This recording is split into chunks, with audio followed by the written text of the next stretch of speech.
ধন্যবাদ নবম ও দশম শ্রেণীর শিক্ষার্থীদের।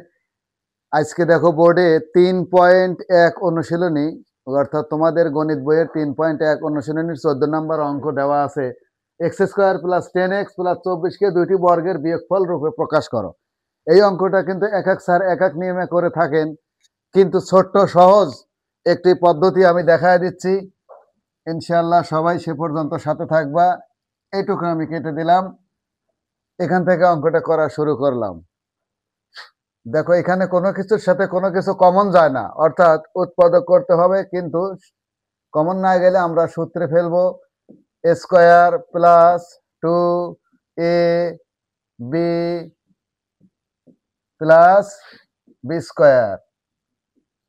দেখো এইটার মানে এইটা 5 দুগুণ এইটুক, 5 দুগুণ 10x প্লাস 5 5 25, কিন্তু আছে 24, তাহলে 1 আমরা বিয়োগ করে দিলাম। এবং খেয়াল করো এইটুক দ্বারা কিন্তু এইটুক দ্বারা কিন্তু একটা সূত্র পড়ছে কি এ, এটা বি, এ প্লাস বি হোল স্কোয়ার, তাহলে এ প্লাস বি হোল স্কোয়ার।